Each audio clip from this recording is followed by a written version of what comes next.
Malakas ang kulog, halos kasabay ng bawat pag-iri ni Maria Teresa. Sa bawat pagguhit ng kidlat sa madilim na kalangitan ng Cebu, isang panibagong bugso ng sakit ang gumuguhit sa buo niyang katawan. Ang tunog ng monitor sa tabi ng kanyang kama ay tila nakikipag-unahan sa kabog ng kanyang dibdib.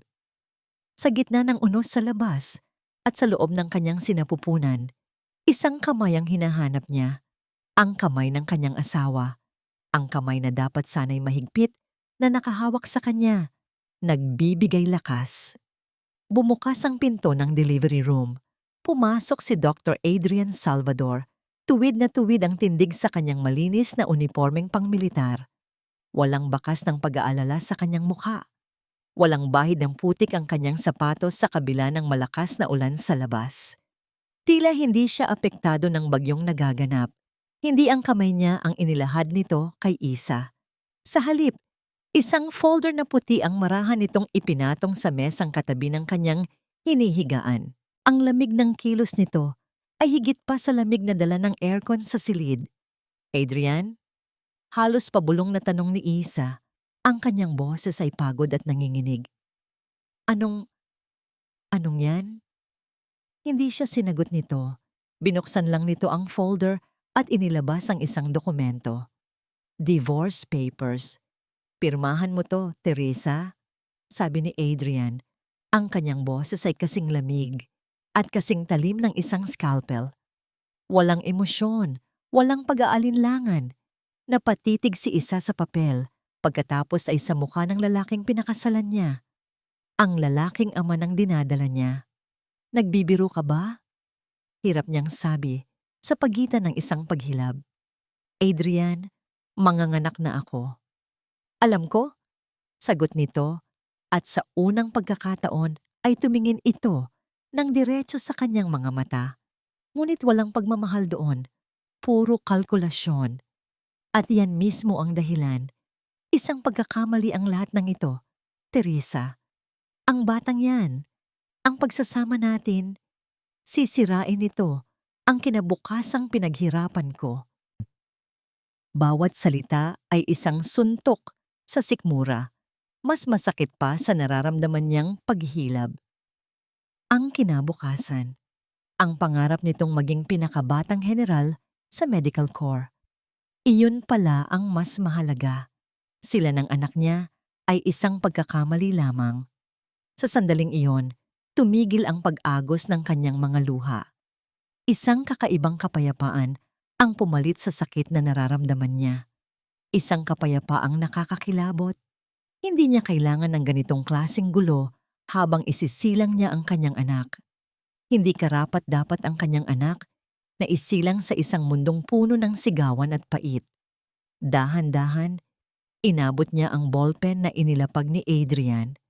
Nanginginig ang kanyang mga kamay, hindi dahil sa takot o pagsuko, kundi dahil sa bigat ng desisyong kailangan niyang gawin para sa kapakanan ng kanyang munting anghel.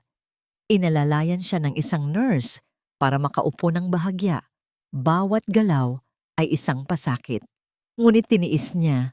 Inilagay niya ang papel sa ibabaw ng kanyang malaking tiyan at doon, sa ibabaw mismo ng buhay na malapit nang lumabas, pinirmahan niya ang katapusan ng kanilang pagsasama. Isang pirma. Isang iglap lang, nabura ang lahat ng kanilang pinagsamahan. Nang matapos, kinuha ni Adrian ang papel nang walang anumang salita. Hindi man lang siya nito tinapunan ng tingin. Tumalikod ito at naglakad palabas ng silid na para bang isang simpleng transaksyon lang ang naganap. Naiwan si Isa na nakatingin sa saradong pinto. Naririnig ang unti-unting paghina ng mga yabag nito papalayo. Kasabay niyon, isang napakalakas na paghilab ang muling sumakop sa kanya. Sumigaw siya, ngunit hindi na dahil sa sakit ng panganganak. Ito ay sigaw ng isang pusong winasak. Ilang saglit pa, bumukas muli ang pinto. Inaasahan niyang isa sa mga nurse ang pumasok, ngunit isang pamilyar na anino ang tumambad sa kanya. Ang kanyang ama, si Dr. Ramon Navarro. Nakita ng kanyang ama ang pamumutla niya. Ang mga luhang ngayon ay malaya nang dumadaloy sa kanyang pisngi. At nakita nito ang bakas ng folder sa mesang iniwan ni Adrian. Walang salitang lumabas sa bibig ni Dr. Navarro. Lumapit ito sa kanya. Marahang hinaplos ang kanyang noo na basang-basa ng pawis. Ang mga mata nito ay kalmado. Ngunit sa ilalim ng kalmadong yon, nakita ni Isa ang isang apoy na nagsisimulang mag-alab. Isang apoy na kayang tumupok ng lahat. Kinuha ng kanyang ama ang isang kopya ng dokumentong naiwan sa mesa. Binasa nito iyon nang hindi kumukurap. Hindi ito nagalit. Hindi ito sumigaw. Isang nakakakilabot na katahimikan ang bumalot dito. "Ako na ang bahala, anak." Iyon lang ang sinabi nito. Ang bawat salita ay may bigat na tila kayang magpabagsak ng isang buong imperyo. At sa mga salitang iyon, alam ni Isa na nagsimula pa lang ang isang bagong unos. 6 na taon. 6 na taon na ang lumipas mula sa gabing iyon. Ang unos ay matagal nang tumila, at ang mga sugat, bagamat hindi pa tuluyang naghihilom, ay natatakpan na ng peklat ng panahon. Dito sa isang maliit na bayan sa tabi ng dagat, malayo sa magulong syudad ng Cebu, itinayo ni Isa ang bago niyang mundo. Isang mundong payak, tahimik at umiikot lang sa iisang araw.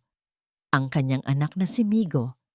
"Hinga, Elena, hinga ng malalim," mahinahon niyang sabi habang marahang pinupunasan ng noo ng babaeng naghihirap sa panganganak.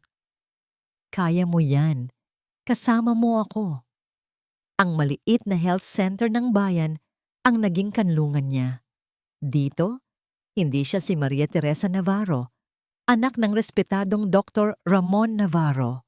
Dito, siya lang si Midwife Isa, ang komadronang may magagaan na kamay at malumanay na boses na laging handang tumulong sa mga ina ng kanilang komunidad. Nakangiting nasilayan ni Isa ang paglabas ng isang malusog na sanggol. Ang iyak nito ay musika sa kanyang pandinig. Sa bawat buhay na tinutulungan niyang isilang, tila may isang bahagi sa kanyang puso na muling nabubuo. Pagkatapos ng matagumpay na panganganak, habang nag-aayos siya ng mga gamit sa center, isang boses ang bumasag sa kanyang pag-iisa.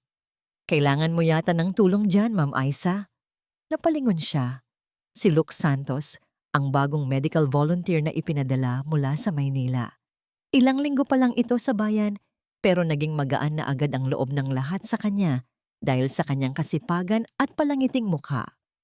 "Luke, ikaw pala." Nakangiti niyang sagot. "Okay lang ako.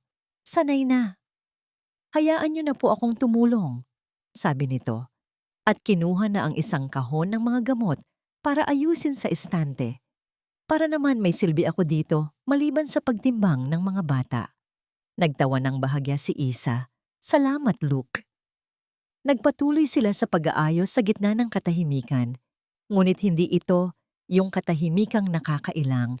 Ito ay yung klase ng katahimikan na komportable. Napansin ni Isa ang paraan ng pag-aayos ni Luke. Organisado, mabilis, at may sistema. Halatang sanay ito sa gawaing medikal. "Ang galing mo, Isa," biglang sabi ni Luke. Hindi nakatingin sa kanya. "Nakita ko kung paano mo pinakalma si Elena kanina. You have a gift." Isang ngiti lang ang isinukli ni Isa. Isang regalong isinilang mula sa sakit. Ang araw ay payapa, ngunit ang gabi ay laging may dalang multo. Madaling araw na nang magising si Isa, hinihingal at basang-basa ng pawis. Sa kanyang panaginip, bumalik na naman siya sa delivery room na yon. Ang tunog ng ulan, ang lamig ng hangin, at ang walang emosyong mukha ni Adrian habang iniaabot sa kanya ang papel. "Sinisira mo ang kinabukasan ko." Paulit-ulit na umalingaw-ngaw ang mga salitang iyon sa kanyang isipan. Napabalikwas siya ng bangon at niyakap ang natutulog na si Migo sa kanyang tabi. Ang kanyang munting anghel, ang kanyang lakas. Hinalikan niya ito sa noo at unti-unting huminahon ang kanyang paghinga. Para kay Migo, kakayanin niya ang lahat, kahit ang mga bangungot. Kinabukasan, habang naghahanda ng almusal, Tumunog ang kanyang cellphone. Ang kanyang ama. "Anak, kumusta?" Bungad ni Dr. Navarro. Ang boses nito ay laging may dalang kapanatagan. "Okay lang kami pa. Kayo po?" "Mabuti naman. May maganda akong balita," sabi nito. Ang Cebu Central Hospital, naghahanap sila ng mangunguna sa bago nilang Community Obstetrics Care Project. Ipinasa ko ang pangalan mo at interesado sila, Isa. Sobrang interesado. Natigilan si Isa. Hawak ang sandok sa ere. Cebu, ang lugar na tinalikuran niya. "Pa, alam niyo namang masaya na ako dito." "Alam ko, anak," malumanay na sagot ng ama. "Pero ang kakayahan mo, hindi para sa maliit na health center lang. You are meant for more. Panahon na para bumalik ka sa tunay mong propesyon. Para ipakita sa mundo kung sino ka, hindi bilang anak ko, kundi bilang Doktora Maria Teresa Navarro." Pagkatapos ng tawag na yon, balisa si Isa. Tinapos niya ang mga gawain na lutang ang isip. Ang pagbabalik sa Cebu ay parang pagbubukas ng isang aklat na matagal na niyang isinara. Kinagabihan, habang pinapatulog si Migo, nag-vibrate ang kanyang cellphone. Isang email from Cebu Central Hospital, Human Resources Subject, Official Invitation, Head of Community Obstetrics Project. Binuksan niya ito. Nakasulat doon ang formal na imbitasyon, ang mga detalye ng posisyon, at ang alok na higit pa sa kanyang inaasahan. Tumayo siya at lumabas sa maliit nilang balkonahe. Tanaw mula roon ang madilim at payapang dagat. Ang parehong dagat na naghihiwalay sa kanyang kasalukuyan at sa kanyang nakaraan. Ang pagtanggap sa alok na ito ay hindi lang pag-uwi. Ito ay pagharap. Pagharap sa mga alaala. Pagharap sa mga multo. At marahil, pagharap muli sa kanya. Kaya niya ba? Ang dagat na dating nagsilbing pader sa pagitan ng kanyang nakaraan at kasalukuyan ay siya na ngayong tulay pabalik. Hawak ang cellphone kung saan nakabukas pa rin ang email, tinitigan ni Isa ang kanyang natutulog na anak. Para sa kinabukasan ni Migo. Para sa kinabukasan na ninakaw sa kanya noon. Para sa sarili niya. Kinabukasan isinara niya ang kanilang maliit na bahay sa tabi ng dagat. "Mama, saan po tayo pupunta?" Tanong ni Migo habang hila-hila ang maliit nitong maleta na may larawan ng isang superhero. Lumuhod si Isa para magpantay sila ng kanyang anak. Hinaplos niya ang malambot nitong pisngi. "Babalik tayo sa Cebu, anak. May bagong trabaho si Mama. Isang malaking ospital. May dagat din po ba doon?" "Oo, anak." Nakangiting sagot ni Isa. "Mas malaki pa sa dagat natin dito." Ang biyahe pabalik ay isang paglalakbay sa mga alaala. Bawat pamilyar na tanawin ay may dalang isang ngiti o isang kirot. Ngunit ngayon, hindi na siya ang babaeng tumatakas. Siya ay isang inang bumabalik, mas matatag, at may malinaw na direksyon. Ang unang araw ni Isa sa Cebu Central Hospital ay puno ng mga bagong muka at mga lumang pasilyo. Ngunit wala nang bakas ng takot sa kanyang mga hakbang. Sa suot niyang puting coat, kung saan nakaborda ang kanyang pangalan, Dr. M.T. Navarro, humarap siya sa kanyang bagong team. "Magandang umaga sa inyong lahat," panimula niya sa meeting. Ang layunin ng proyektong ito ay simple lang. Ang masigurong walang ina ang mararamdamang nag-iisa siya, lalo na sa mga pinakamahihirap na komunidad. Habang nagsasalita siya, kitang-kita niya ang paghanga at respeto sa mga mata ng mga doktor at nurse na nakikinig sa kanya. Ang kanyang mga salita ay hindi lang galing sa libro. Galing ang mga ito sa 6 na taong karanasan sa totoong mundo. Agad niyang nakuha ang tiwala ng lahat. Pagkatapos ng meeting, habang naglalakad siya pabalik sa kanyang pansamantalang opisina, isang pamilyar na boses ang tumawag sa kanya. "Dra Navarro, sa grabe, ang galing niyo po kanina." Napalingon si Isa at nakita ang isang nakangiting si Luke Suot din ang puting coat ng ospital. "Luke!" Gulat niyang sabi. "Anong ginagawa mo dito?"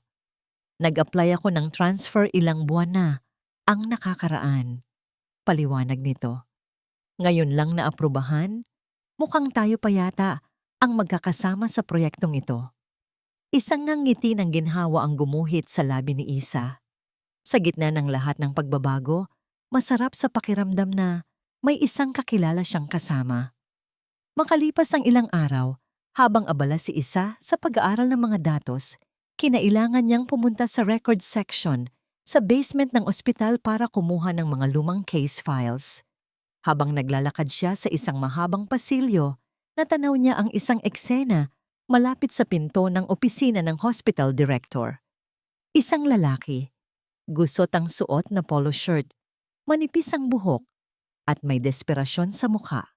Nakikipagtalo ito sa security guard, halos magmakaawa na bigyan ng ilang minuto para makausap ang direktor. Si Adrian, napatigil sa paglakad si Isa, nagtago sa likod ng isang haligi.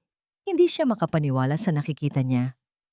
Ang dating matikas at aroganteng Dr. Adrian Salvador, ngayon ay mukhang pulubi na nagmamakaawa. "Wala siyang appointment, sir. Hindi po talaga pwede," mariing sabi ng guard. "Sabihin mo, si Dr. Salvador. Kilala niya ako." Pilit pa ni Adrian. "Pasensya na po talaga." Walang nagawa si Adrian kundi tumalikod. Ang kanyang mga balikat ay bagsak sa pagkatalo. Sa isang saglit, may kung anong awa siyang naramdaman para dito. Isang mabilis na kislap ng awa, ngunit mabilis itong napalitan ng alaala ng malamig nitong mga mata sa delivery room ng mga salitang binitiwan nito. Ipinilig ni Isa ang kanyang ulo at nagpatuloy sa paglalakad patungo sa kanyang destinasyon. Hindi na niya ito problema. Ang record section ay malamig at amoy ng lumang papel. Dito nakatambak ang libu-libong kwento ng buhay at kamatayan. Para sa kanyang proyekto, kailangan niyang pag-aralan ang mga kaso ng high-risk pregnancies sa nakalipas na 2 dekada. Habang isa-isa niyang binubuklat ang mga makakapal na folder, isang pangalan ang pumukaw sa kanyang atensyon. Isang pamilyar na apelyido. Navarro Amelia Reyes, ang kanyang ina. Biglang bumilis ang tibok ng puso ni Isa. Alam niyang sa ospital na ito, namatay ang kanyang ina dahil sa komplikasyon sa panganganak sa kapatid sana niya. Ngunit hindi niya kailanman nakita ang medical records nito. Dahil sa sobrang sakit, hindi na rin ito binuksan pa ng kanyang ama. Dala ng kuryosidad, hinanap niya ang folder. Maalikabok ito at medyo naninilaw na ang mga pahina.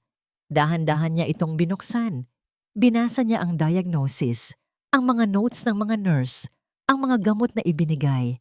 Lahat ay mukhang standard procedure. Ngunit nang marating niya ang huling pahina, ang final report na naglalaman ng buod ng mga pangyayari, isang bagay sa ibaba ang nagpatigil sa kanyang paghinga.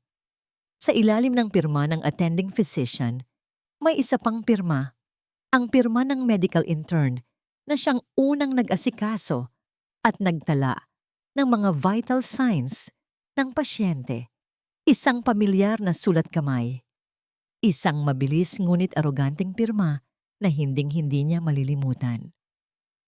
Adrian Salvador, MD, intern. Ang pirma ni Adrian sa lumang dokumento ay tila isang multo. Isang multo mula sa nakaraan na hindi inaasahang magpapakita sa kasalukuyan.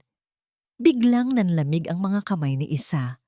Ang hangin sa loob ng record section ay tila hindi na sapat para sa kanyang paghinga. Bakit? Bakit pangalan niya ang naroon? Aksidente lang ba? O may mas malalim na dahilan? Hindi niya mapigilan ang sarili. Kinuha niya ang kanyang cellphone at mabilis na kinuhanan ng litrato ang bawat pahina ng medical record ng kanyang ina. Kailangan niyang pag-aralan ito. Kailangan niyang malaman. Kinagabihan, hindi makatulog si Isa. Habang mahimbing na natutulog si Migo sa tabi niya, bukas ang kanyang laptop sa maliit na lamesa. Magkatabi niyang tinitingnan Ang mga digital na kopya ng report, paulit-ulit niyang binabasa. May mali. May isang pakiramdam sa kaloob-looban niya na nagsasabing may mali. Sa unang tingin, mukhang perpekto ang lahat ng nakasulat. Ngunit habang tumatagal ang kanyang pagtitig, may mga napapansin siyang maliliit na detalye. Ang tinta ng ballpen sa bahagi ng blood transfusion ay tila bahagyang mas maitim kaysa sa ibang bahagi ng sulat. Ang isang terminolohiyang medikal na ginamit ay tila masyadong moderno para sa panahong yon. Maliliit na bagay na marahil ay hindi mapapansin ng iba, ngunit para sa isang doktor na tulad niya, ang mga ito ay mga pulang bandila. Kinabukasan, sinubukan niyang kausapin ang kanyang ama. Naabutan niya ito sa opisina nito sa bahay, nagbabasa ng dyaryo. Pa, maari po ba tayong mag-usap? Oo naman anak, maupo ka. Sabi ni Dr. Navarro ibinaba ang dyaryo. Tungkol po kay mama. Biglang nagbago ang anyo ng kanyang ama. Ang kaninang sigla sa mga mata nito ay napalitan ng isang pamilyar na lungkot. Nakita ko po kasi ang medical records niya kahapon sa ospital. Pagpapatuloy ni Aisa, may mga bagay lang po akong gustong linawin. Umiling ng marahan si Dr. Navarro. Isa anak, hayaan mo na yan. Matagal nang tapos ang lahat. Ang pagbubukas sa mga lumang sugat ay magdudulot lang ng dagdag na sakit. Pero pa, may mga hindi po tugma sa records at nakita ko po ang pangalan ni Adrian doon. Siya ang intern na naka-duty noon. Sa pagbanggit ng pangalan ni Adrian, isang anino ng galit ang dumaan sa mukha ng kanyang ama. Ngunit mabilis din itong nawala. Bumuntong hininga ito. Aksidente lang yon anak. Huwag mo nang halongkatin pa. Gawin mo to para sa akin. Para sa kapayapaan nating lahat. Umalis si Isa sa opisina ng kanyang ama na may bigat sa dibdib. Bakit ayaw nitong pag-usapan? May alam ba ito na ayaw nitong sabihin? Pakiramdam niya ay lalo lang siyang nag-iisa sa paghahanap na ito. Sa ospital, napansin ni Luke ang pananamlay niya. Okay ka lang, Isa? Tanong nito habang nagkakape sila sa pantry. Ilang araw ka nang matamlay. May problema ba sa proyekto? Nag-alinlangan si Isa noong una, ngunit kailangan niya ng isang taong mapagsasabihan, isang taong makakaintindi sa teknikal na aspeto ng kanyang mga agam-agam. May tinitingnan kasi akong lumang kaso. Sabi niya, hindi binabanggit kung kaninong kaso yon. Medyo naguguluhan ako sa pagkakasulat ng report, lalo na sa bahagi ng blood transfusion. Ikinwento niya ang tungkol sa pagkakaiba ng tinta at sa mga terminolohiyang ginamit. Makinig na mabuti si Luke. Pagkatapos niyang magsalita, kinuha nito ang isang tissue at ballpen. Ganito kasi yan, sabi ni Luke. Nagsimulang mag-drawing ng isang flowchart. Noong panahong yan, ang protocol sa blood transfusion ay napaka-istrikto. Dapat may double signature ng nurse at ng resident doctor bago maisali ng dugo. At dapat itala ang oras hanggang sa huling segundo. Itinuro nito ang isang detalye sa kanyang kwento. Imposibleng isang intern lang ang pumirma doon nang walang counter-signature. Malaking paglabag yon sa protocol. Namangha si Isa sa kaalaman ni Luke. Ang sinabi nito ay nagpatibay sa kanyang hinala. Dahil sa bagong impormasyon, nagkaroon siya ng bagong ideya. Nagtanong-tanong siya sa mga senior staff sa ospital hanggang sa may magturo sa kanya kay Mrs. De Leon, ang head nurse sa pediatrics department na malapit nang magretiro. Isa ito sa mga pinakamatagal na empleyado ng ospital. Kinakabahan siyang kumatok sa opisina nito. Mrs. De Leon? Oo. Iha, anong maipaglilingkod ko sa'yo? Sabi ng matandang nurse na may mabait na ngiti. Ipinakilala ni Isa ang sarili at maingat na binuksan ang paksa tungkol sa mga lumang kaso ng panganganak. Nang mabanggit niya ang pangalan ng kanyang ina, biglang nawala ang ngiti ni Mrs. De Leon. Matagal na yon, Iha, sabi nito, umiiwas ng tingin. May isa lang po akong tanong, ma'am. May naaalala po ba kayong anumang hindi pangkaraniwang nangyari sa kasong yon? Pakiusap ni Isa. Tumingin sa paligid si Mrs. De Leon na para bang may nakikinig. Huminga ito ng malalim. Wala akong direktang kinalaman dyan, pabulong nitong sabi. Pero ang naaalala ko, may isang batang nurse noon, matalino, masipag. Pagkatapos ng kaso ng nanay mo, bigla na lang siyang tinanggal. Ang sabi-sabi, nagkalat daw ng tsismis at gumawa ng gulo. Pero ang totoo, masyado lang siyang maraming tanong. Parang may bumbilyang umilaw sa isip ni Isa. Isang nurse, isang nawawalang piraso ng puzzle. Sino po siya? Naaalala niyo po ba ang pangalan niya? Umiling ang matandang nurse. Hindi ko na matandaan ang pangalan. Pero ang alam ko, pagkatapos niyang matanggal, hindi na siya nakapagtrabaho sa anumang ospital dito sa Cebu. Kinagabihan, sa parking lot ng ospital, habang pareho silang papauwi, ikinuwento ni Isa kay Luke ang nalaman niya mula kay Mrs. De Leon. May isang nurse na tinanggal daw dahil sa kasong yon, sabi ni Isa. Ang kanyang boses ay puno ng bagong determinasyon. Kung mahahanap ko siya, baka siya ang makasagot sa mga tanong ko. Hindi agad sumagot si Luke. Huminto ito sa paglalakad at seryosong tumingin sa kanya. Ang kaninang gaan sa pakikitungo nito ay biglang nawala. Napalitan ng isang bigat na hindi pa niya nakikita dito dati. Isa, sabi nito, ang boses ay mababa at seryoso. Hindi mo na kailangang maghanap, nagtaka si Isa. Anong ibig mong sabihin? Huminga ng malalim si Luke, tila nag-iipon ng lakas para sa mga salitang bibitawan. Tinitigan niya si Isa ng diretso sa mga mata. Isa, ang nurse na tinanggal sa trabaho dahil sa kaso ng nanay mo? Ay ang nanay ko? Ang mga salita ni Luke ay parang malakas na kulog na biglang kumawala sa isang tahimik na kalangitan. Paulit-ulit itong umalingaw-ngaw sa isip ni Isa, sinusubukang unawain ang bigat at kahulugan. Ano? Iyon lang ang salitang hirap na lumabas sa kanyang bibig. Ang parking lot ng ospital ay biglang tila naging entablado at silang dalawa ang bida sa isang dramang hindi niya inaasahan. Ang nanay ko, si Elia Santos. Siya yung nurse na sinasabi ni Mrs. De Leon. Pag-uulit ni Luke, ang kanyang boses ay puno ng pait ng nakaraan. Tinanggal siya sa serbisyo, binlacklist sa lahat ng ospital sa Cebu dahil lang sa pagtatanong niya kung bakit may discrepancy sa oras ng pagsalin ng dugo at sa report na isinumite ng medical intern na si Adrian Salvador. Napaatras si Isa, tila nasampal ng katotohanan.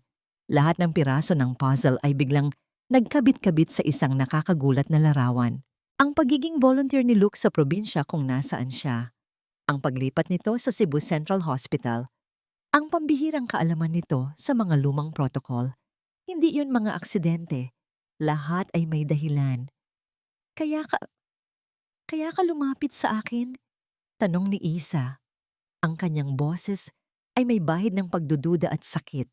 Ginamit lang ba siya? Nakita ni Luke ang sakit sa mga mata ni Isa. Mabilis itong umiling.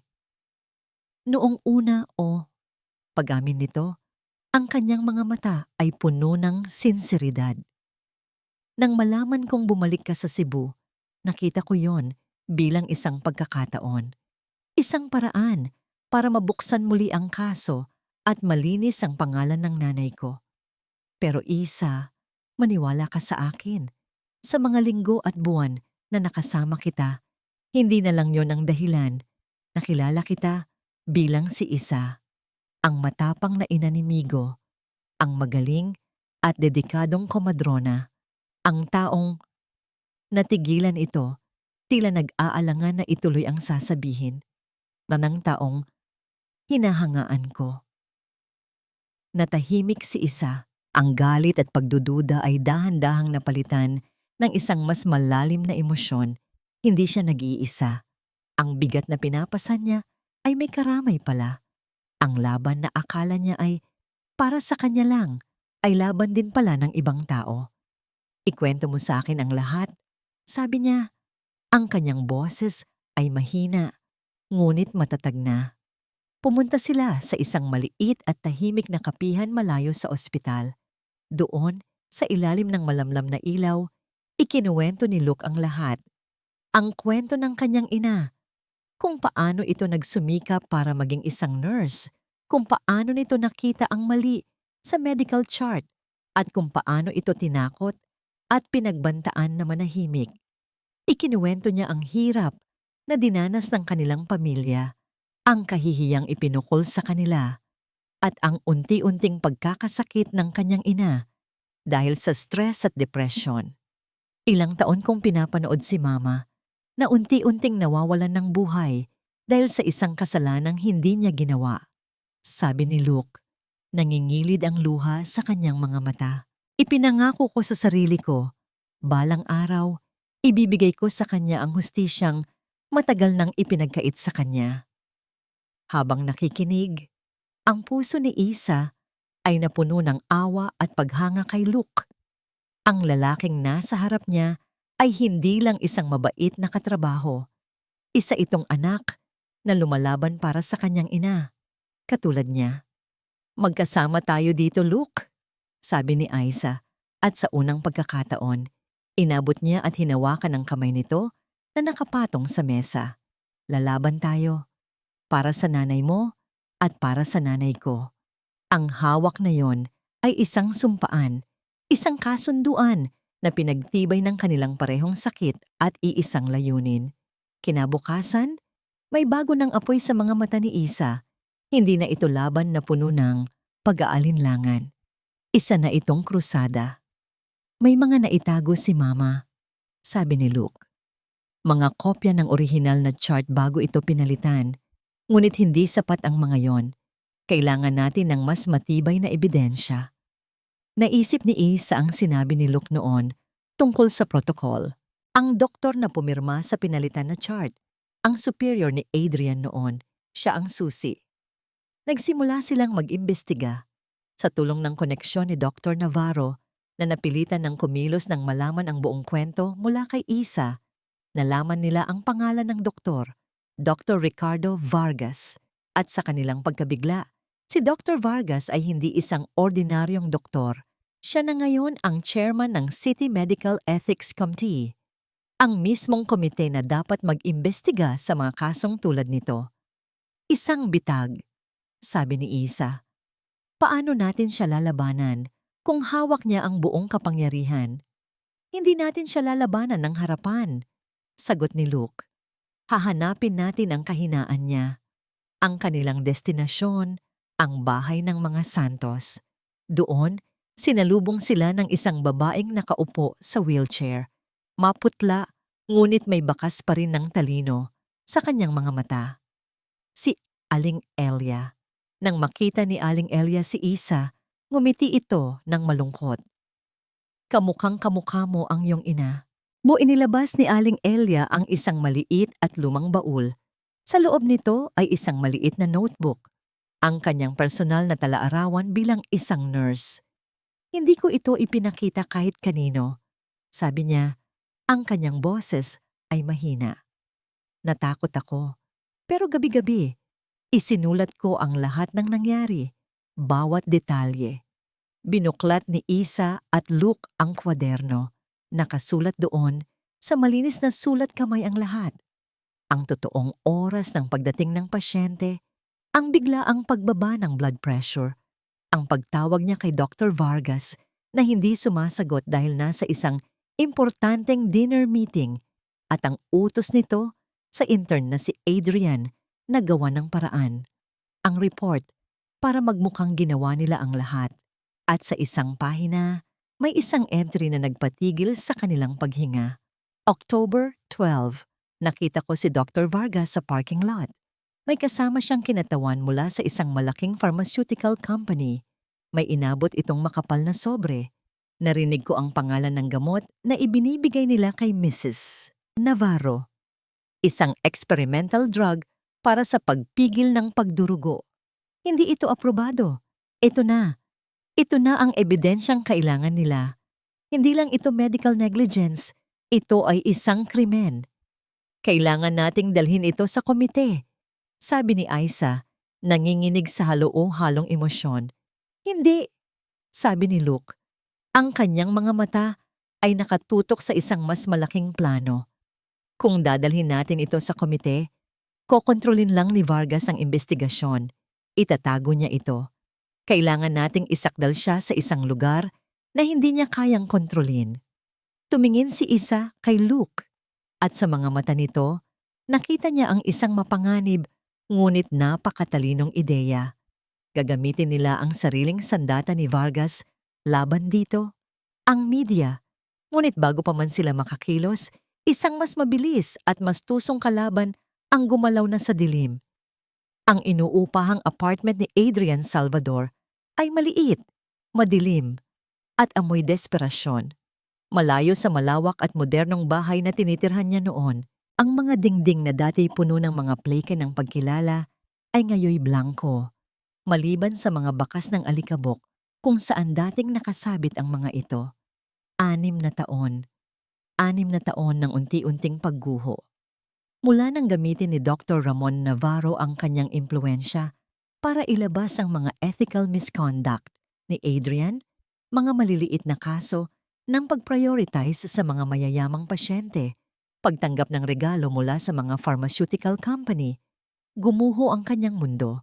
Tinanggalan siya ng posisyon sa militar, pinagbawalan sa lahat ng malalaking ospital, at iniwasan ng mga dati niyang maimpluwensyang kaibigan. Ngayon, ang tanging trabaho niya ay isang part-time na consultant para sa isang maliit na insurance company. Sinusuri ang mga medical claims na tinatanggihan ng iba. Isang trabahong kinasusuklaman niya. Isang trabahong nagpapaalala sa kanya araw-araw ng lahat ng nawala sa kanya. Nakaupo siya sa harap ng kanyang lumang laptop, ang tanging mamahaling gamit na natira sa kanya. Binuksan niya ang isang social media site at inilagay ang isang pangalan sa search bar. Maria Teresa Navarro. Lumabas ang mga resulta. Mga litrato ni Isa kasama ang isang batang lalaki na may mga matang katulad ng sa kanya. Mga post tungkol sa bago nitong proyekto sa Cebu Central Hospital. Pinupuri ng mga kasamahan. Bawat litrato, bawat papuri ay parang isang karayom na tumutusok sa kanyang ego. Drania Maria Teresa Navarro. Basa niya sa pangalan nito sa isang article, ang kanyang boses ay isang pabulong na puno ng lason. Tingnan mo nga naman, ang babaeng sinira ang buhay ko, ngayon ay nagpapakasaya. Sa kanyang baluktot na pananaw, si Isa at ang ama nito ang may kasalanan ng lahat. Sila ang naging hadlang sa kanyang mga pangarap. Sila ang dahilan kung bakit siya naghihirap ngayon. Hindi ang kanyang mga sariling desisyon. Isang araw, habang pauwi mula sa kanyang nakakabagot na trabaho, dumaan siya sa Cebu Central Hospital. Isang masokistang ritual na ginagawa niya paminsan-minsan. Mula sa kabilang kalye, pinanood niya ang mga doktor at nurse na pumapasok at lumalabas. Ang kanilang mga puting coat ay sumisimbolo sa mundong ipinagkait sa kanya. At doon, nakita niya sila. Si Isa at ang lalaking iyon, si Luke Santos, magkasamang naglalakad palabas ng ospital. Nagtatawanan. May isang sandali na hinawakan ni Luke ang braso ni Isa at hindi ito umiwas. Isang simpleng kilos, ngunit para kay Adrian, isa itong insulto. Agad siyang pinalitan. Ganoon lang kabilis. Isang itim na ideya ang nabuo sa kanyang isipan. Isang ideya na isinilang mula sa inggit, galit at desperasyon. Kung hindi siya pwedeng maging masaya, sisiguraduhin niyang hindi rin sila magiging masaya. Sinimulan niyang mag-imbestiga. Gamit ang kanyang mga natitirang koneksyon at ang kanyang kaalaman sa sistema, sinimulan niyang halongkatin ang nakaraan. Nalaman niya ang tungkol sa proyektong pinamumunuan ni Isa. Nalaman niya na madalas itong nasa record section. At nang malaman niya na ang kaso ng ina ni Isa ay isa sa mga file na kinuha nito, isang malamig na kaba ang gumapang sa kanyang dibdib. Ang kasong yon, ang orihinal na kasalanan, ang pundasyon ng kanyang karera, na ngayoy pundasyon din ng kanyang pagbagsak. Bigla niyang naalala ang nurse na maraming tanong noon. Si Elias Santos at ang lalaking kasama ni Isa ngayon. Santos din ang apelyido. Nagpanik si Adrian. Nagkaakabit-kabit na ang lahat. Alam niyang kapag nabuksan muli ang kasong yon, hindi lang ang lisensya niya ang mawawala. Maaari siyang makulong. Si Dr. Vargas, na ngayon ay isang makapangyarihang tao, ay tiyak na gagawin ang lahat para iligtas ang sarili nito at idiin siya. Kailangan niyang mauna. Kailangan niyang gumawa ng isang hakbang na hindi nila inaasahan. Hindi na ito depensa. Kailangan niyang umatake. Sa loob ng kanyang madilim na apartment, nag-isip siya, paano niya sisirain ang kredibilidad ni Isa at ng ama nito.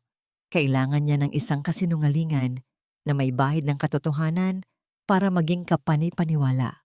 Naalala niya ang isang detalye na matagal nang nakabaon sa kanyang isipan. Si Dr. Navarro ay may maliliit na shares sa ospital na yon noon. Isang investment lang. Ngunit sa kamay ng isang taong desperado, ang isang maliit na katotohanan ay maaaring maging isang malaking kasinungalingan. Nagtrabaho siya ng walang tigil sa loob ng 2 araw.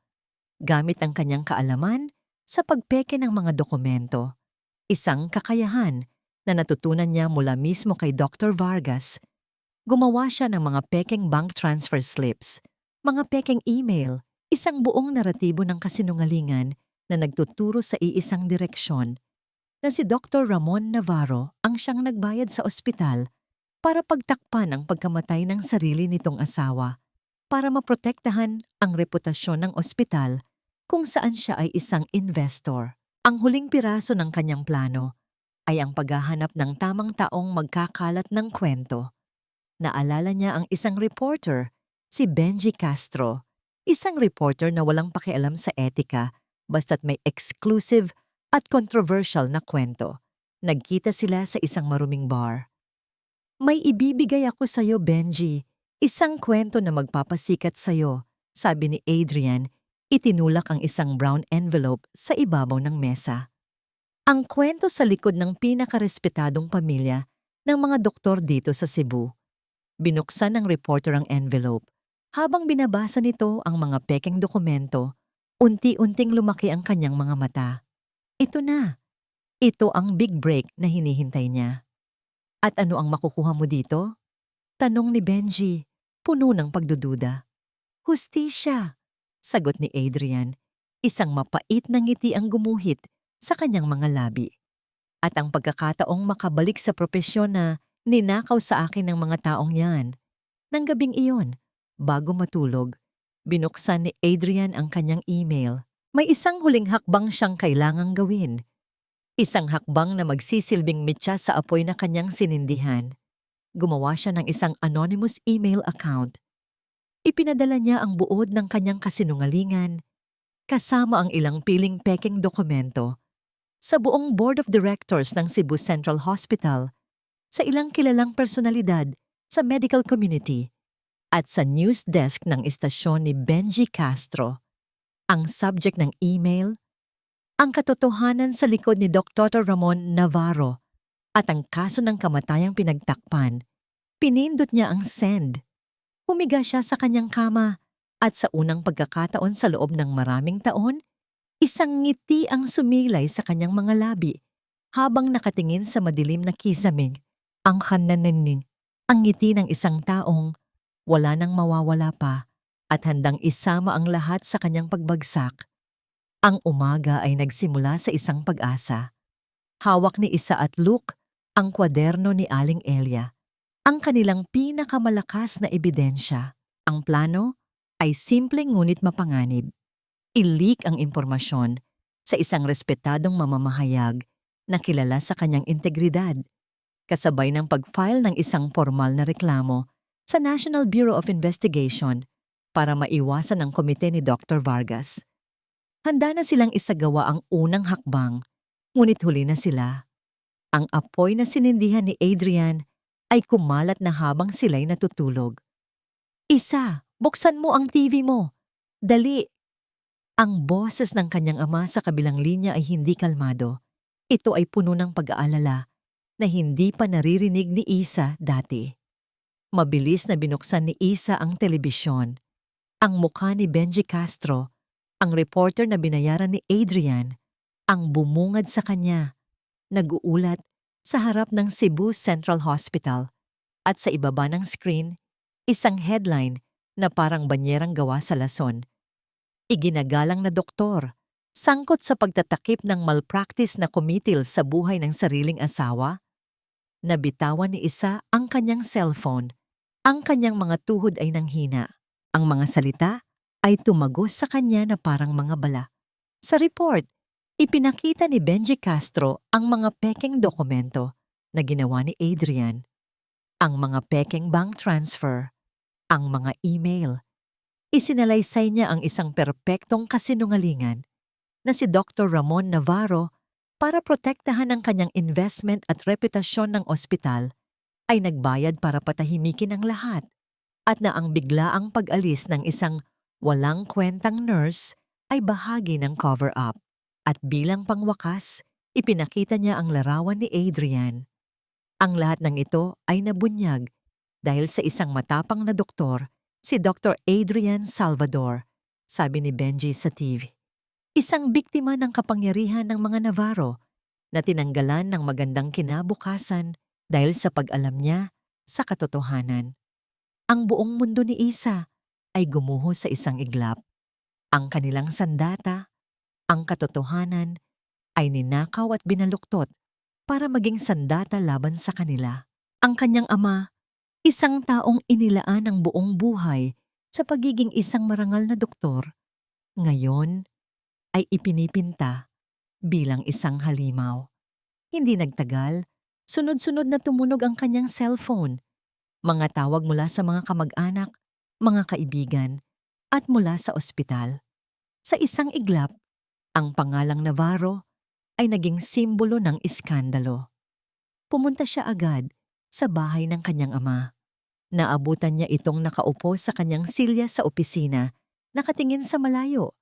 Tila 10 taon ang itinandang itsura. Sa mesa nito, isang sulat mula sa ospital. Preventive suspension, pending investigation. Pa! Sabi ni Isa. Nanginginig ang boses. Tumingin sa kanya si Dr. Navarro. Ang investment na yon, mahina niyang sabi. Bumili ako ng shares doon dahil kaibigan ko ang founder. Isang maliit na porsyento lang. Hindi ko inakalang gagamitin niya ito laban sa akin ng ganito.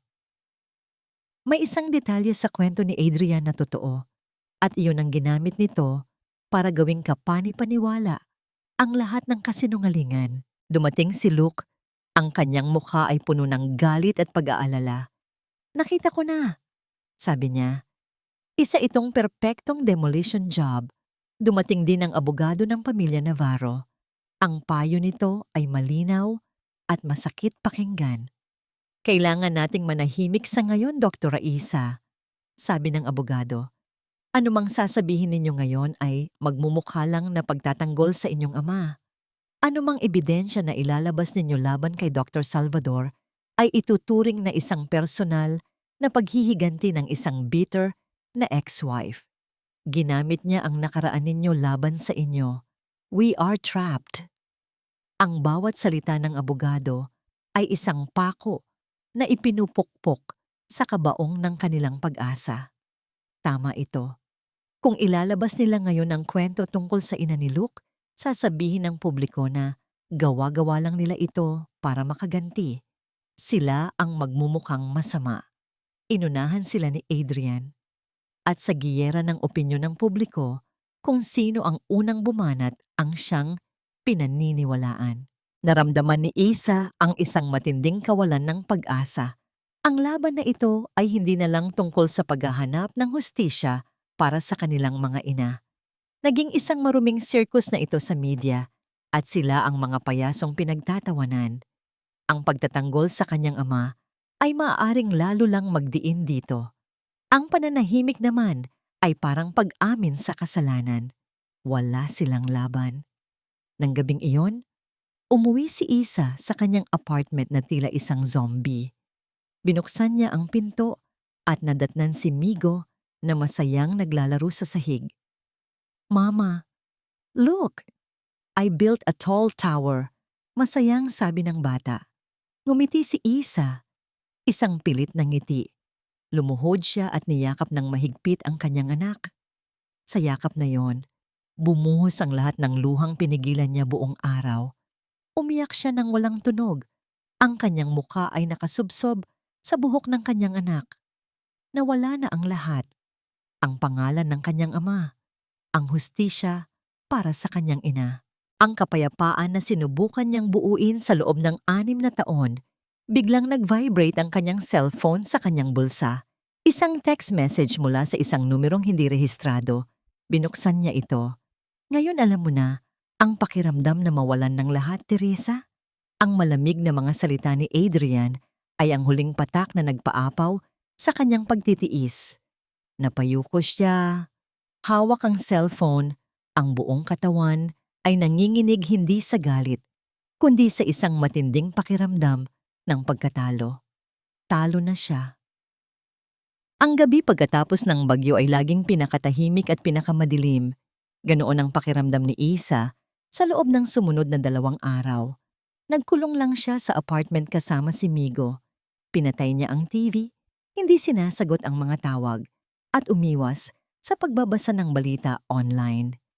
Ang mundo sa labas ay puno ng ingay at panghuhusga. Ang tanging kapayapaan na natitira ay ang nasa loob ng kanilang munting tahanan.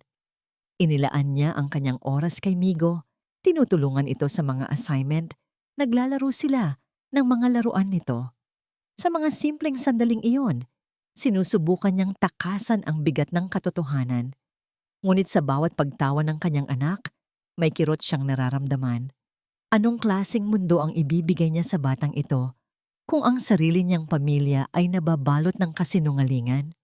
Sa 3 araw, may kumatok sa kanyang pinto. Si Luke. Hindi na siya nagulat. Dala nito ang 2 tasa ng mainit na kape at isang bag ng pandesal. Hindi ito nagsalita. Umupo lang ito sa tabi niya sa sofa habang pinapanood nilang naglalaro si Migo sa sahig. Sinubukan kong tawagan ka, mahinang sabi ni Luke. Alam ko. Pasensya na. Sagot ni Isa, hindi inaalis ang tingin sa kanyang anak. Gusto ko lang mapag-isa. Hindi ka nag-iisa-isa, sabi ni Luke. Inilapag nito ang kape sa mesa at humarap sa kanya. Huwag mong isuko to. Huwag mong hayaang manalo siya. Mapait na ngumiti si Isa. Pero panalo na siya, Luke. Nakikita mo ba? Sinira na niya ang pangalan ni Papa. Ang tingin ng lahat sa atin ay mga sinungaling na naghihiganti. Anong laban pa natin? Ang katotohanan, mariing sabi ni Luke. Hawak pa rin natin yon. Isang katotohanang walang gustong pakinggan. Medyo tumaas ang boses ni Isa, puno ng frustrasyon. Sa gitna ng kanilang pag-uusap, lumapit si Migo. Hawak ang kanyang homework sa math. Mama, hindi ko po maintindihan to, sabi ng bata. Itinuturo ang isang subtraction problem.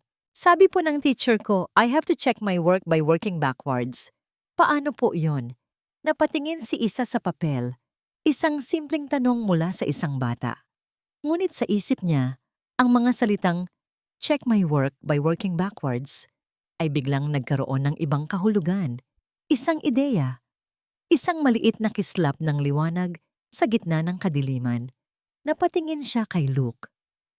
Luke, ulitin mo nga yung sinabi mo sa akin dati tungkol sa mga pekeng dokumento. Paano mo nalaman na peke ang isang bagay?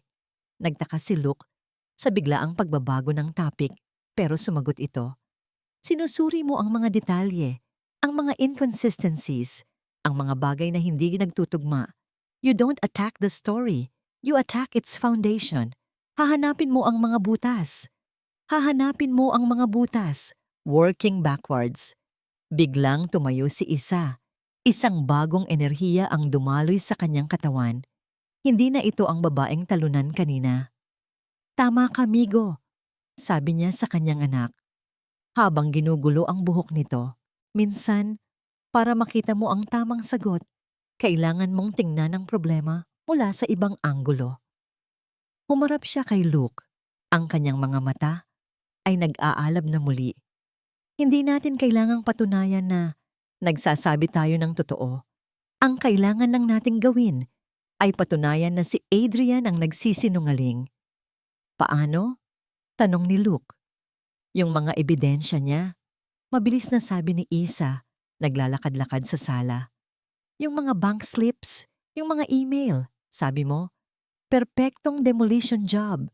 Pero walang perpekto, Luke. May mali dyan.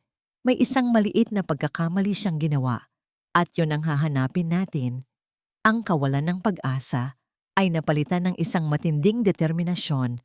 Ang kanilang diskarte ay nagbago. Hindi na sila aatake. Hindi na sila magtatanggol. Sila ay magiging mga investigador. Mga forensic experts na susuri sa bawat piraso ng kasinungalingang ginawa ni Adrian.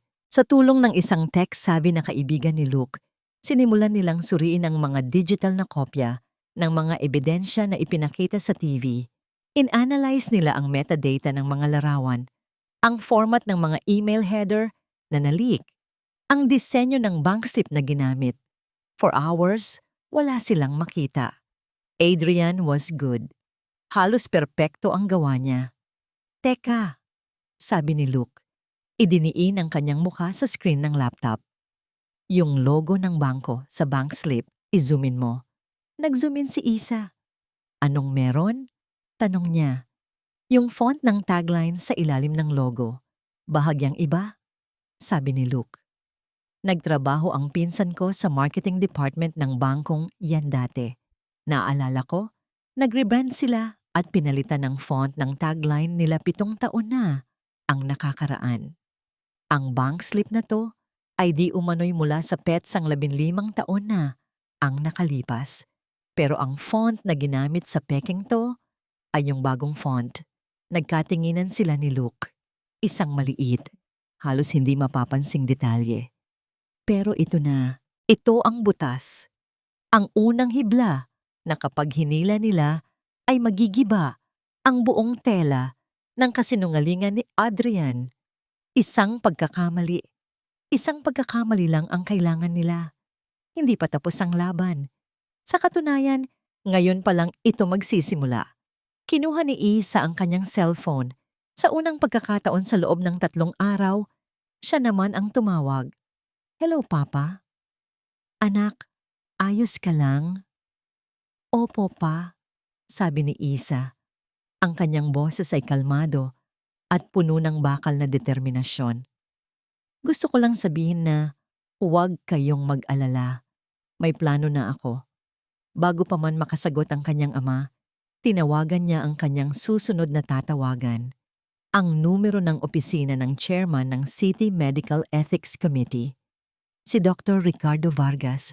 Nang sagutin ng sekretarya nito, sinabi ni Isa ang mga salitang magsisimula ng huling yugto ng digmaan. Pakisabi kay Dr. Vargas, si Dr. Maria Teresa Navarro po ito. Humihiling ako ng isang formal na pagdinig sa komite tungkol sa mga akusasyon laban sa aking ama.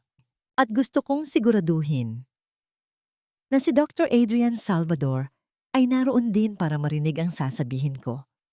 Ang conference room ng Medical Ethics Committee ay malamig at tahimik.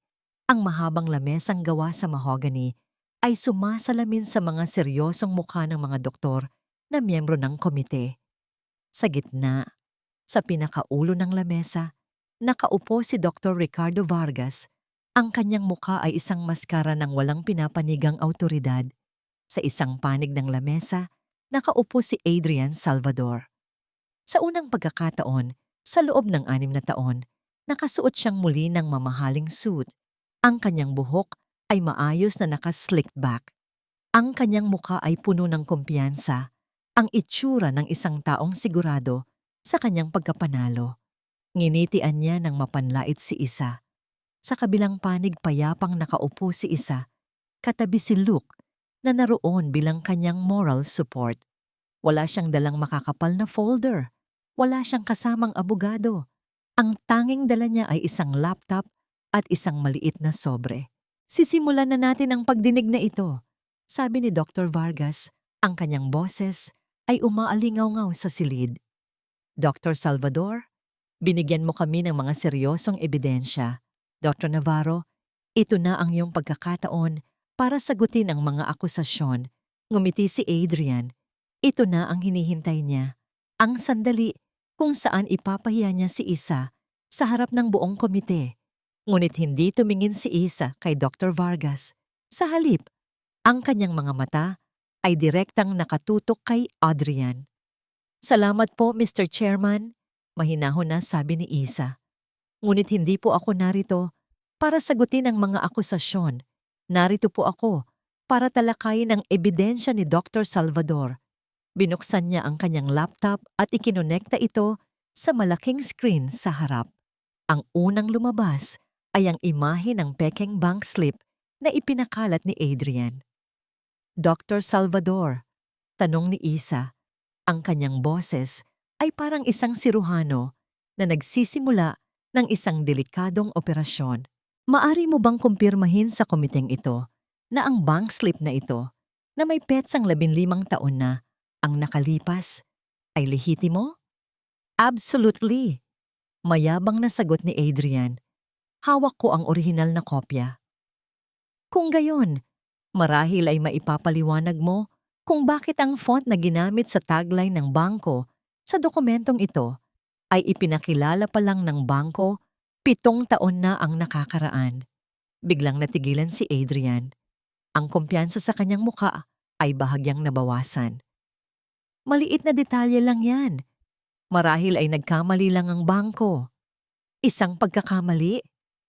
Pagpapatuloy ni Isa, hindi pinapansin ang kanyang palusot. Ipinakita niya ang sunod na slide, isang screenshot ng isang email. Pag-usapan natin ang email na ito na di umano'y ipinadala ng aking ama.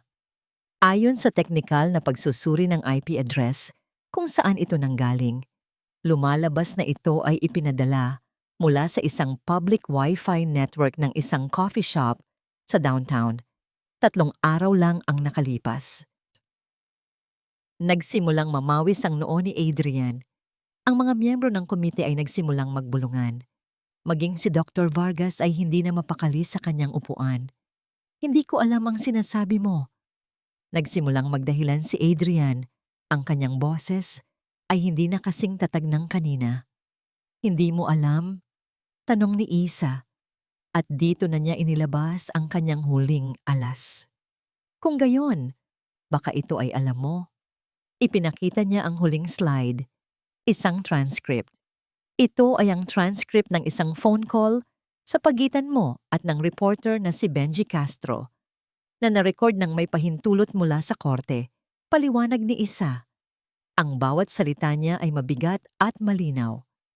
Sa pag-uusap na ito, malinaw mong sinabi at sisipiin ko, huwag kang mag-alala, Benji. Lahat ng dokumento ay ginawa ko mismo. Mukhang totoo. Walang sino man ang makakapansin. Isang nakabibinging katahimikan ang bumalot sa silid. Lahat ng kulay ay nawala sa mukha ni Adrian. Tumingin siya kay Dr. Vargas, naghahanap ng tulong. Ngunit si Dr. Vargas ay umiwas ng tingin, sinusubukang iligtas ang sarili. Sa sandaling iyon, gumuho ang lahat para kay Adrian. Ang kanyang perpektong plano, ang kanyang mga kasinungalingan, lahat ay nadurog dahil sa isang maliit na font at isang aroganteng pag-amin. Nawala ang lahat ng kontrol ni Adrian. Tumayo siya at malakas na hinampas ang mesa. Kasinungalingan. Gawa-gawa niyo lang yan. Sigaw niya, itinuturo si Isa. Ginagawa niyo to dahil natuklasan ko ang ginawa ninyo sa nanay niya. Si Vargas, siya ang nag-utos sa akin. Siya ang pumatay sa nanay mo, Isa. Sa kanyang pagpapanik, hindi niya namalayan na inamin niya na ang krimen na matagal na nilang itinatago. Tumingin ang lahat kay Dr. Vargas na ngayon ay kasing putla na ng papel, ngunit hindi pa tapos si Isa. Tumayo siya, kinuha ang sobre na dala niya at marahang inilapag sa harap ni Dr. Vargas.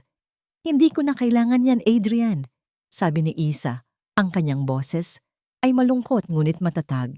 Dahil ang kaso, tungkol sa aking ina, ay iba ng usapin. Binuksan niya ang sobre at inilabas ang isang pamilyar na kwaderno, ang tala-arawan ni Aling Elia Santos. Ang lahat ng katotohanan ay matagal nang nakasulat dito, at ito, kasama ang testimonya ng isang buhay na saksi, ay isusumite namin hindi sa komiteng ito, kundi sa pulisya. Sa huling pagkakataon, tinitigan ni Isa si Adrian. Wala nang galit sa kanyang mga mata. Awa na lang. Awa para sa isang taong sinira, hindi lang ang buhay ng iba, kundi pati na rin ang sarili niyang kaluluwa. Tapos na ang lahat, Adrian, sabi niya. Ang huling imahe na nakita ni Isa sa conference room na yon ay ang pagpasok ng 2 pulis para imbitahan si Adrian at si Dr. Vargas para sa isang formal na investigasyon.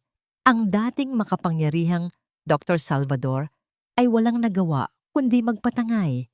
Ang kanyang mamahaling suit ay gusot na at ang kanyang mukha ay ang itsura ng isang taong tuluyan nang nawalan ng lahat. Wala nang natira. Lumipas ang ilang linggo. Ang iskandalong yumanig sa medical community ng Cebu ay unti-unting humupa, napalitan ng mga usap-usapan tungkol sa mga kasong isinampalaban kina Adrian Salvador at Ricardo Vargas. Ang katotohanan, sa wakas ay nanaig. Ang pangalan ni Dr. Ramona Navarro ay nalinis. Ibinalik sa kanya ang lahat ng pribilehiyo, ngunit pinili niyang mag-early retirement na. Panahon na para ipasa ang sulo, anak, sabi nito kay Isa isang hapon. At ikaw, mas maliwanag ang iyong ilaw kaysa sa akin. Sa isang tahimik na sementeryo na nakaharap sa dagat, nag-alay ng puting bulaklak si Isa sa puntod ng kanyang ina. Sa tabi niya, inilapag din ni Luke at ng kanyang ina, si Aling Elia, na nakaupo sa wheelchair, ang kanilang mga bulaklak. Sa wakas, pagkatapos ng napakaraming taon, nakuha ni Aling Elia ang hustisyang matagal na niyang ipinaglaban. Ang kanyang pangalan bilang isang nurse ay nilinis at pinarangalan pa ng ospital. Hindi sila nagtagal. Walang masyadong salita. Isang tahimik na pag-unawa lang ang namagitan sa kanilang lahat. Isang pagkilala sa sakit na kanilang pinagdaanan at sa kapayapaang kanilang natagpuan. Isang umaga, dinala ni Isa si Migo sa dalampasigan. Ang parehong dagat na minsan niyang tinalikuran ay siya na ngayong lugar ng kanyang kapayapaan.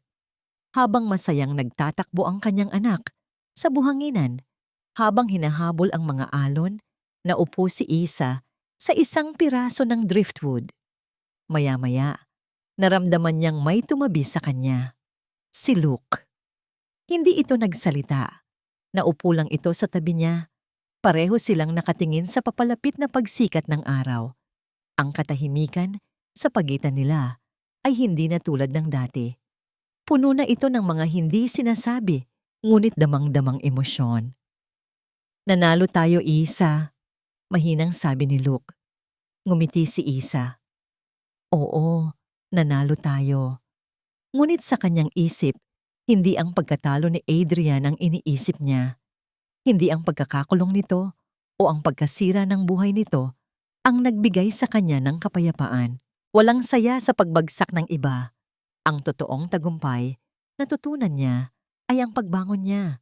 Ang paghahanap niya sa kanyang sariling lakas. Ang pag-alam na kaya niyang tumayo sa sarili niyang mga paa at harapin ang pinakamalaking unos sa kanyang buhay.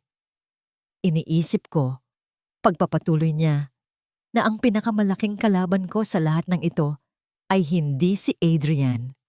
Tumingin sa kanya si Luke, naghihintay. Ang sarili ko, sabi ni Isa. Ang sarili ko na matagal kong hinayaang maniwala na mahina ako, na kailangan ko ng iba para iligtas ako, na ang halaga ko ay nakadepende sa pagtingin ng ibang tao. Tumingin siya sa kanyang mga palad. Ang mga kamay na minsay nanginginig habang pumipirma sa divorce papers ay ang parehong mga kamay na nag-aalaga ngayon sa mga may sakit at humahawak sa katotohanan ng walang takot. Salamat, Luke, sabi niya. At sa pagkakataong ito, Tumingin siya ng diretso sa mga mata nito. Salamat sa pagiging kasama ko. Pero higit sa lahat, salamat sa pagtitiwala mo na kaya ko. Walang mga engrandeng salita. Walang mga pangako ng habambuhay. Kinuha lang ni Luke ang kanyang kamay at marahang pinisil. Isang kilos na mas makahulugan pa sa anumang salita. Mama, Papa Luke, tingnan niyo. Sigaw ni Migo mula sa malayo. Itinuturo ang araw na unti-unti nang sumisilip sa abot tanaw. Ang kulay kahel at rosas na liwanag ay unti-unting itinaboy ang dilim ng gabi. Papa Luke. Sa unang pagkakataon, narinig nila pareho ang mga salitang yon mula sa bibig ni Migo. Nagkatinginan sila at isang ngungiti, isang tunay, masaya, at puno ng pag-asang nangiti ang sabay na sumilay sa kanilang mga labi. Tumayo sila at sabay na naglakad palapit kay Migo. Binuhat ni Luke ang bata at ipinatong sa kanyang mga balikat. Hinawakan naman ni Aiza ang kamay ni Luke. Tatlo silang nakatayo sa dalampasigan, isang maliit na pamilyang binuo, hindi ng dugo, kundi ng mga pinagdaanang pagsubok at ng isang pag-ibig na tahimik na yumabong. Habang pinapanood nila ang pagsikat ng araw, naintindihan ni Isa ang lahat. Ang kapatawaran ay hindi para sa taong nanakit sa'yo. Ito ay para sa sarili mo. Ang pagpapatawad sa sarili dahil hinayaan mong masaktan ka. Ang pagpapatawad sa sarili dahil minsan kang naging mahina.